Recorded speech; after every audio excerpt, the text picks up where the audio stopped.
À tous et bienvenue sur ce nouveau rendez-vous de la géomatique.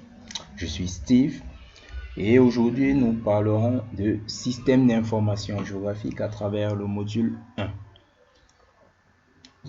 Alors dans ce module, nous aborderons tour à tour les notions de système d'information géographique, de système de coordonnées de référence, les notions de projection et enfin nous conclurons et nous parlerons des perspectives pour le prochain module. Alors, dans le module 0, dans le module précédent, nous avons introduit la notion de géomatique avec ses différentes composantes que sont l'acquisition, le stockage, l'analyse et le traitement et la diffusion. Il faut spécifier que dans le cadre de ce tutoriel, nous allons plus nous focaliser sur la composante analyse et traitement et qui fait appel principalement au système d'information géographique et nous aborderons plus tard les autres composantes de manière transversale. Alors, qu'est-ce que c'est qu'un système d'information géographique? Un SIG de manière simple désigne un système permettant de gérer l'information localisée géographiquement. De manière beaucoup plus spécifique, il s'agit d'un système informatique qui permet l'édition, le stockage, la vérification, l'intégration, la manipulation et l'analyse des données référencées spatialement à la surface de la Terre. De manière beaucoup plus globale, il s'agit d'un ensemble structuré en plusieurs composantes qui constituent des SIG, notamment une composante matérielle qui désigne votre PC ou encore votre ordinateur de bureau, une composante logicielle comme par exemple QGIS que nous utiliserons, mais il existe également un nombre incalculable de logiciels de cycle à l'instar de ArcGIS, de Surfer, MapInfo, Global Mapper qui sont des logiciels propriétaires. Nous avons également la composante données qui désigne les données géographiques manipulées ou traitées. Nous avons la composante savoir-faire qui regroupe l'ensemble des techniques qui permettent de faire des analyses spatiales. Et enfin, nous avons la composante utilisateur qui désigne le cartographe en lui-même.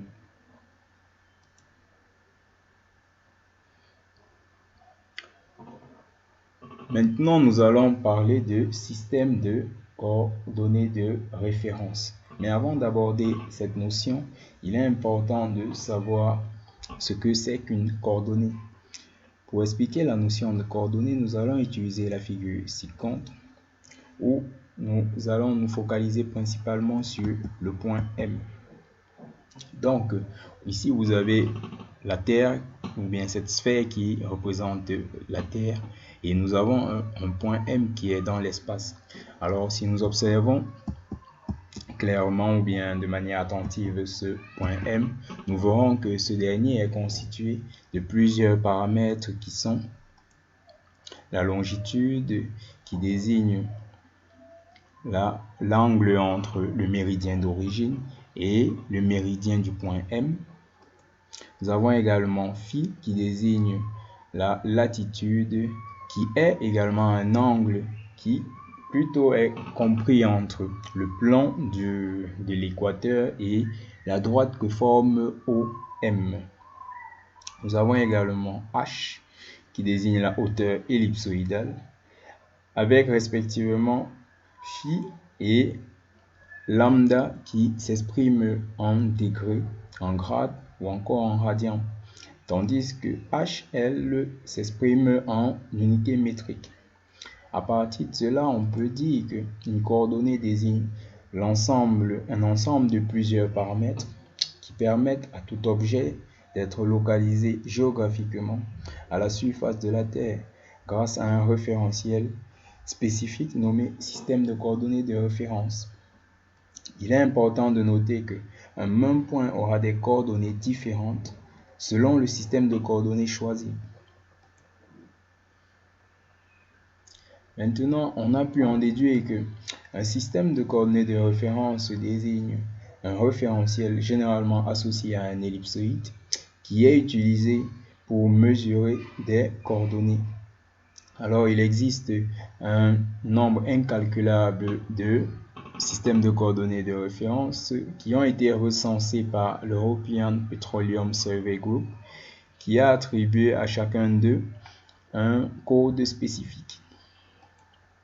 Dans le tableau ci-dessous, vous voyez quelques exemples de systèmes de coordonnées de référence avec leur ellipsoïde associé, notamment la nouvelle triangulation de la France à travers son ellipsoïde Clark 1880. On a également European Datum 1950 avec son ellipsoïde International Hayford.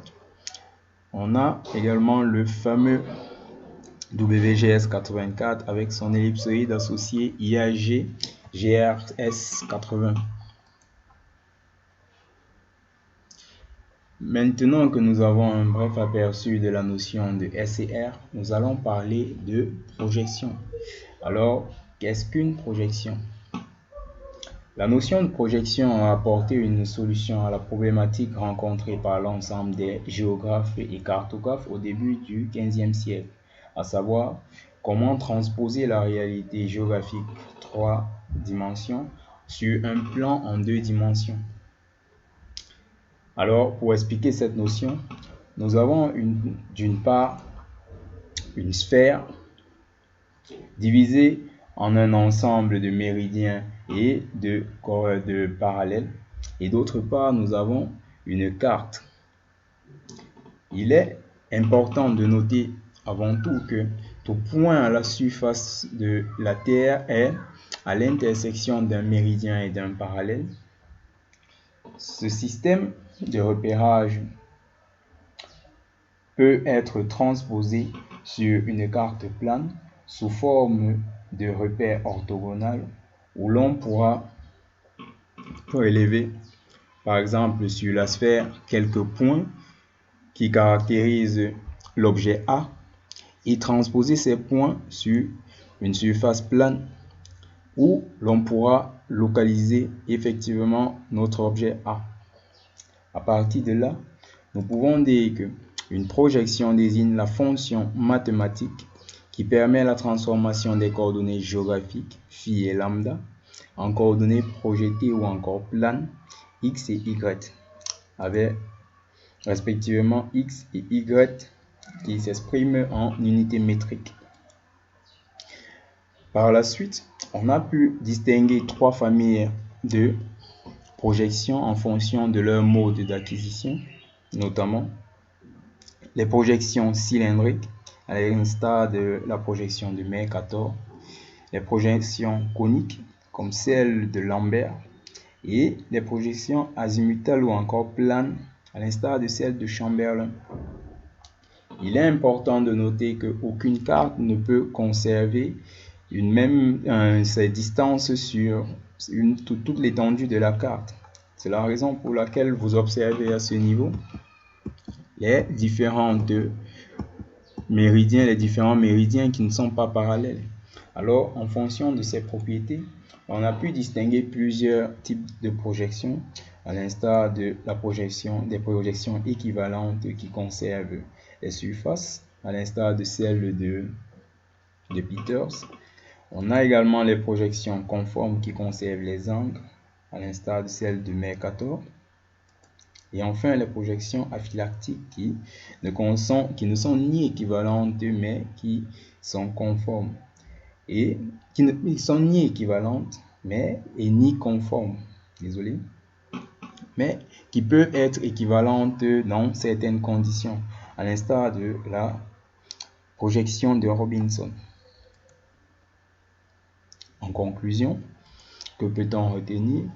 Nous avons dit que la troisième composante de la géomatique intitulée analyse et traitement repose essentiellement sur les systèmes d'information géographique. Ces systèmes d'information géographique sont en réalité un grand ensemble qui est constitué de plusieurs composants, notamment la composante utilisateur, une composante méthode, une composante matériel informatique, une composante logiciel et une composante données. On a également dit que une coordonnée désigne un ensemble de paramètres qui permettent à un objet d'être localisé à la surface du globe terrestre. Il est important de noter qu'une projection est une fonction mathématique qui permet la transformation des coordonnées géographiques lambda et phi en coordonnées projetées et planes. Et enfin, il est important de noter qu'aucune projection ne peut conserver une distance ou un angle sur toute l'étendue. C'est à partir de cela qu'on a pu déterminer trois types de projections en fonction de leurs propriétés, notamment les projections équivalentes, les projections conformes ou encore les projections aphylactiques. Que nous réserve la suite. Dans le prochain module, nous aborderons successivement les notions de données géographiques, les notions de mode de représentation, les notions de structure des données SIG et enfin celle de format de données SIG. Si vous avez aimé cette vidéo, alors n'hésitez pas à liker cette vidéo et surtout abonnez-vous. Merci.